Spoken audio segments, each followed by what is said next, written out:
A partir deste instante, convido você a mergulhar em um quadro pintado pelas palavras sagradas da Bíblia. Um quadro que revela o que o mundo se tornará à medida que a era presente aproxima-se do seu desfecho. Como profetizado em várias passagens, nos é apresentada uma visão do futuro. Mas preste atenção, pois a mensagem ecoa. Assim como nos dias de Noé, assim será nos tempos da segunda vinda do Filho do Homem. As pessoas naquela época continuavam com suas rotinas cotidianas.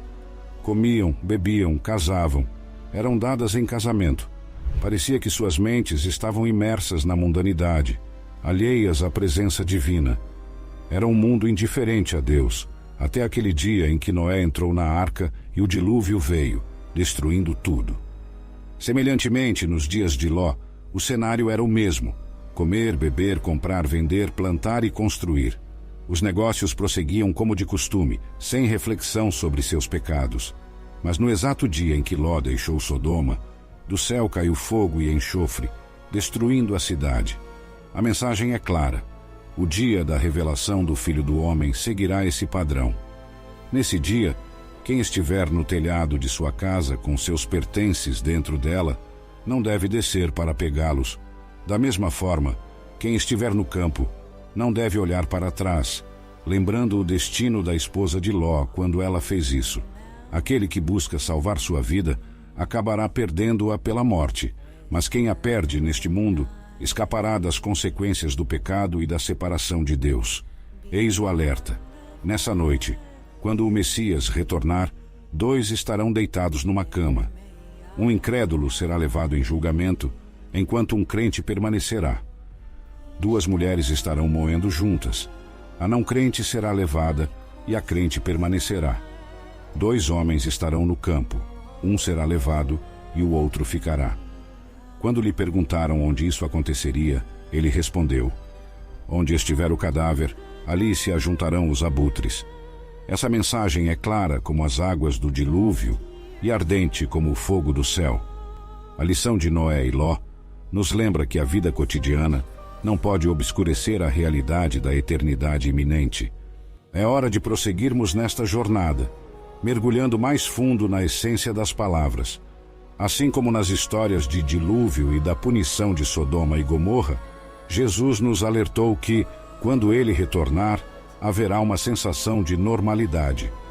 No entanto, ele não prometeu que tudo estaria bem ou que não haveria problemas. Olhemos para os tempos anteriores ao dilúvio e ao julgamento de Sodoma e Gomorra.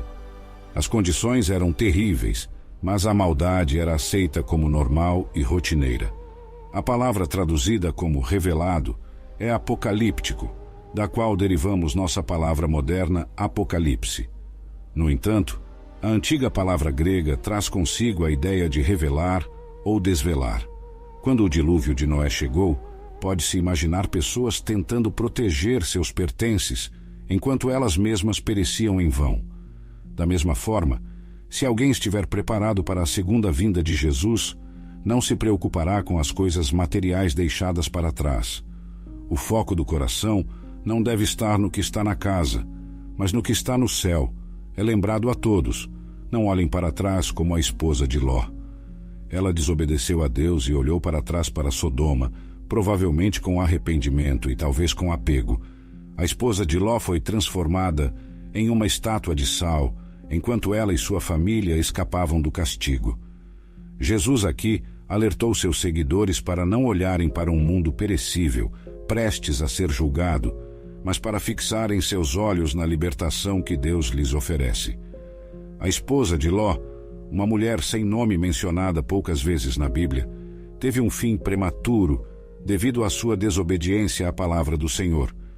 Sabemos mais sobre a história que envolve sua morte do que qualquer outra coisa sobre ela.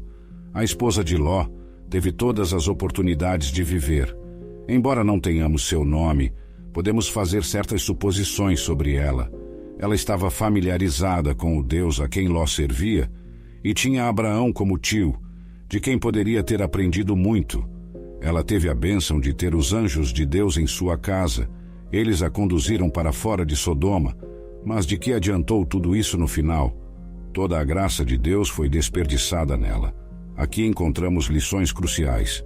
Primeiro, é possível estar perdido para sempre, mesmo sendo religioso e tendo todas as oportunidades para fazer o que é certo. Você pode vir de uma família piedosa, ter muitas vantagens espirituais e ainda assim estar perdido. Segundo, você pode deixar o mundo para trás e começar algo novo, mas se seu coração não estiver alinhado com a vontade de Deus, não importará onde você esteja ou o que tenha feito. Entretanto, você está no caminho certo, mas eventualmente se perderá se voltar atrás. Você é responsável por suas próprias crenças.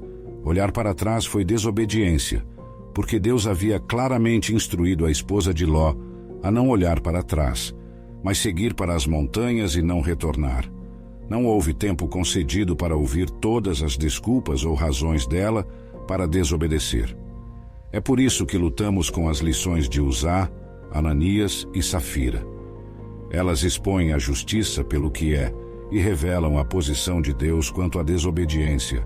Olhar para trás pode ter revelado seu verdadeiro apego a Sodoma. Ela estava demonstrando um amor pelo que estava deixando para trás. Seu corpo estava saindo, mas seu coração ainda estava em Sodoma. Você sabia que a amizade com o mundo é inimizade com Deus? Aquele que deseja ser amigo do mundo se torna inimigo de Deus. Tiago 4, versículo 4. Queremos ser amigos do resto do mundo? Isso não implica em abrir mão de tudo no mundo, mas sim em se afastar de tudo o que se opõe a Deus, a maldade que um dia fez parte de sua vida. O castigo de Lot foi terrível, abrupto e irreversível.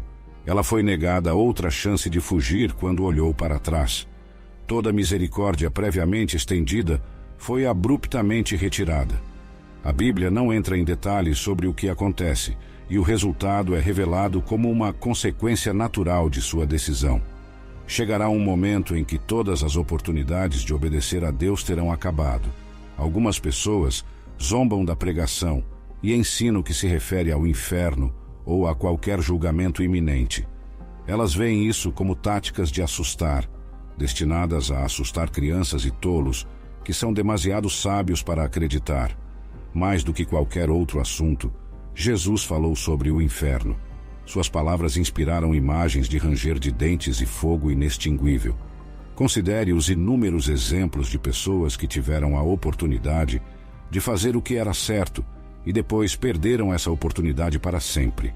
Faraó, Nadab e Abiú, Corá e sua turma, Judas Iscariotes e assim por diante. As lições da esposa de Ló ainda são relevantes. Deus ainda está pronto para condenar todos os homens, e sua palavra continua a ser: não olhe para trás. Você fugirá da vingança de Deus no sangue de Jesus? Deixe que os anjos de Deus o levem para fora da cidade, para a segurança. Lembrando sempre daquela noite em que haverá 2 homens em uma cama. Um será levado e o outro será deixado. Esta passagem é frequentemente associada ao arrebatamento, um termo aplicado à vinda de Jesus por seu povo em um momento em que o mundo parece seguir as rotinas normais da vida. Jesus prometeu que retornaria à terra para levar seu povo consigo após sua ressurreição. Após sua ressurreição, Jesus ascendeu ao céu e os discípulos testemunharam sua ascensão, conforme Atos 1, versículo 9 a 11. Enquanto eles olhavam atentamente para o céu, uma nuvem o levou para fora de sua vista, e 2 homens de vestes brancas apareceram ao lado deles, dizendo: Homens da Galileia, por que vocês estão olhando para o céu? Esse Jesus que foi levado de vocês para o céu, voltará da mesma forma como o viram subir ao céu. 2 pontos se destacam nestes versículos. Primeiro, o Jesus que retorna à terra pela segunda vez é o mesmo Jesus que viveu aqui conosco e voltou ao céu após sua ressurreição. E segundo, ele retornará à terra da mesma maneira que voltou ao céu. Como Jesus ascendeu ao céu após sua ressurreição? Ele subiu em segredo? Não. Os discípulos o viram literalmente subir ao ar até que uma nuvem o obscurecesse da vista deles. Como resultado, esses versículos indicam que Jesus retornará à terra da mesma maneira, não em segredo. O arrebatamento da igreja é o próximo evento na linha do tempo profética de Deus. É uma das maiores esperanças da fé cristã e está envolta em mistério. Quando isso acontecerá? Como será a experiência? Qual é o ensinamento da Bíblia sobre o arrebatamento? Quando o Senhor retornar descendo do céu, sua aparência, bem como a ascensão de seu povo para encontrá-lo nos ares, será visível a todo o mundo, um evento conhecido como o arrebatamento. A palavra arrebatamento é derivada da tradução latina de 1 Tessalonicenses 4, versículo 17, que traduz o grego arpasso para arrebatar ou carregar, como rapiemur no latim, que deriva de rápio.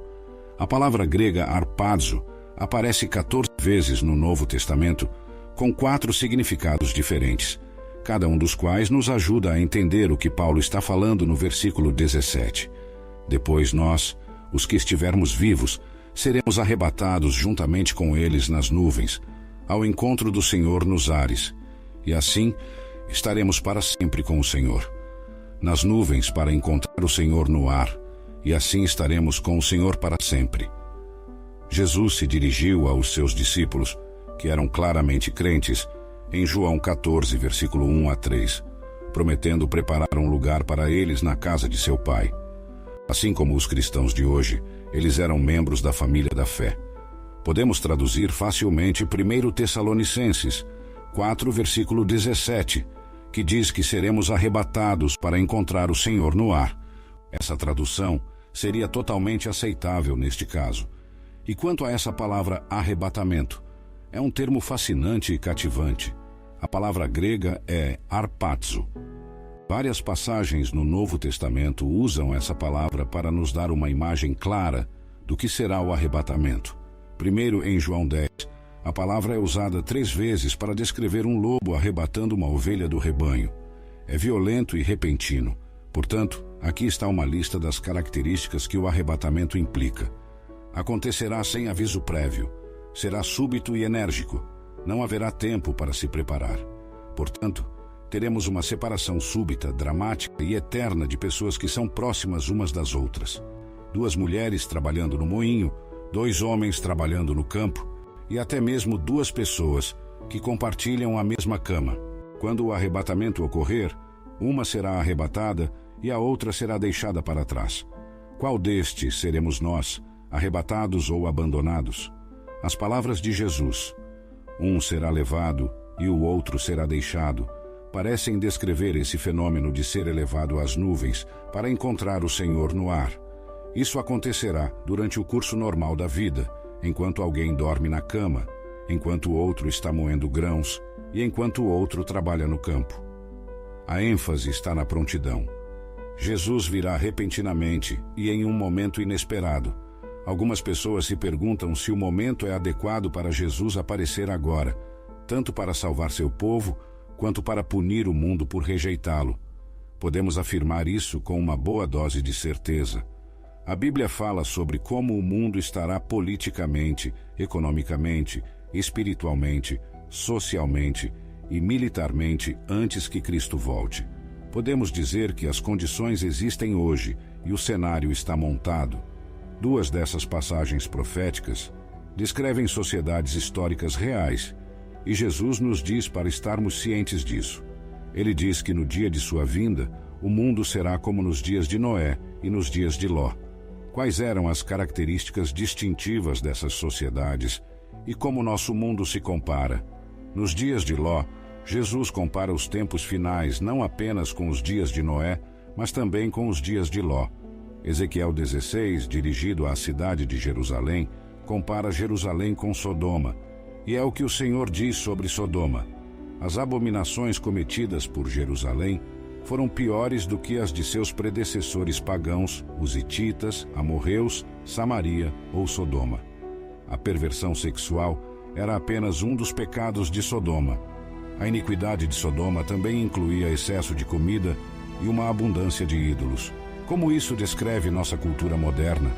Felizmente, existem exceções maravilhosas a isso, mas também existem exceções. Nos dias de Noé, o relato paralelo em Lucas 17, versículo 26, nos dá estas palavras.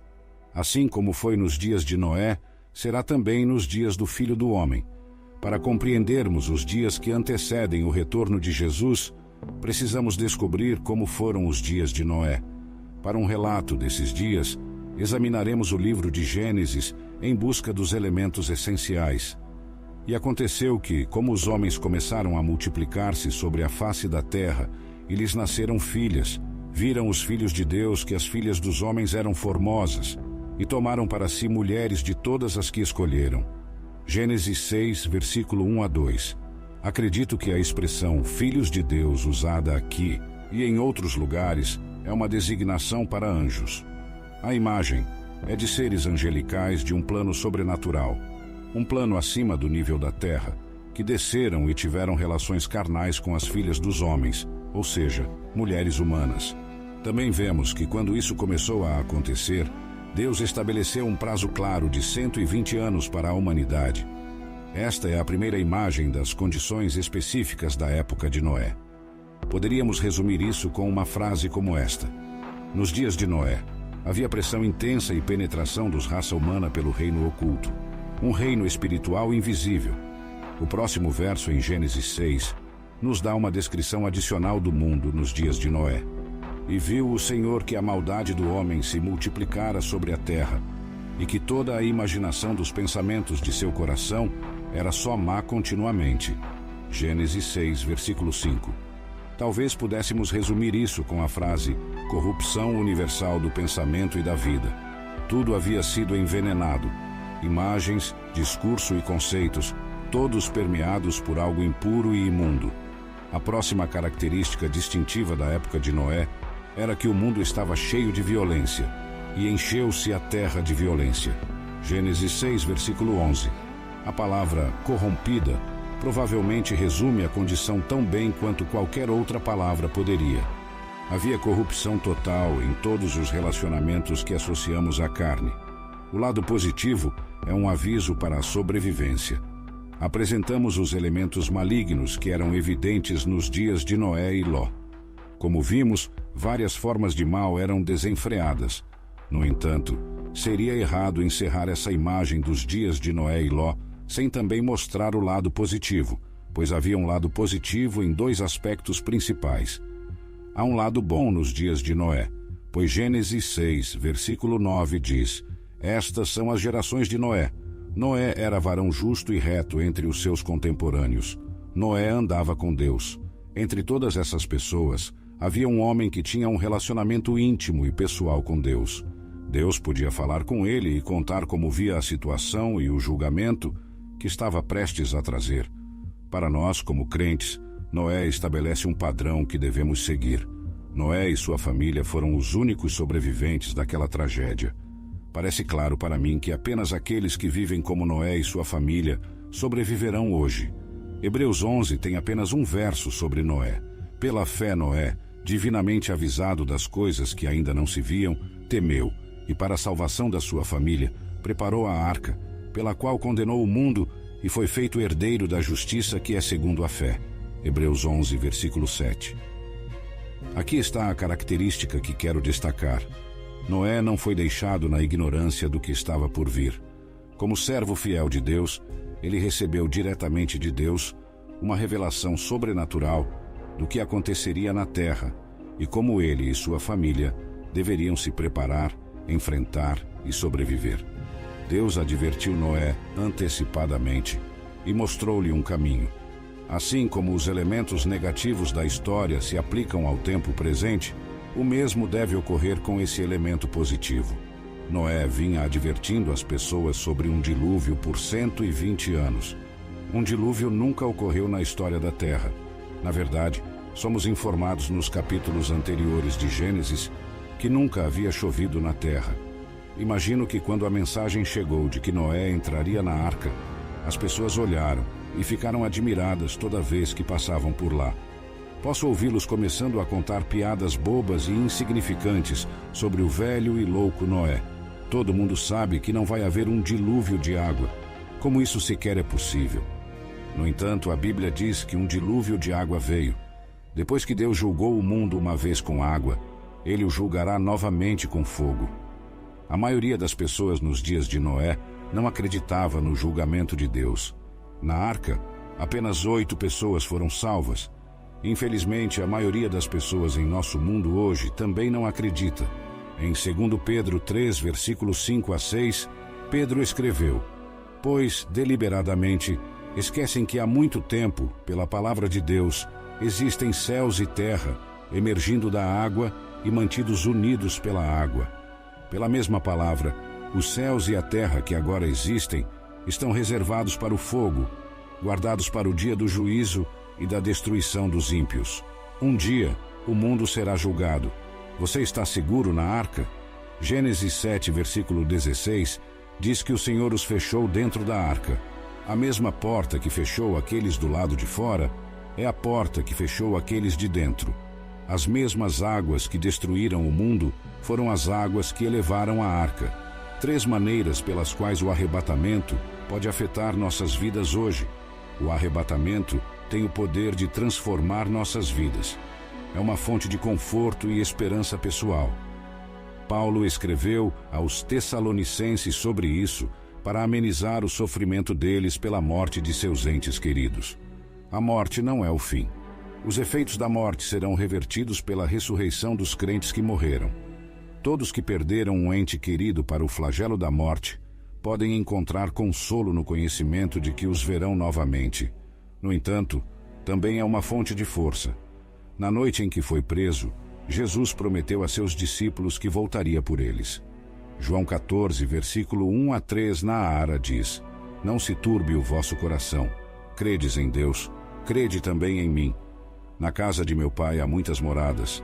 Se assim não fora, eu vô-lo teria dito, pois vou preparar-vos lugar, e quando eu for e vos preparar lugar, voltarei e vos receberei para mim mesmo, para que onde eu estou, estejais vós também. Não é surpresa que Paulo aconselhasse os Tessalonicenses a encontrarem consolo na verdade sobre o arrebatamento.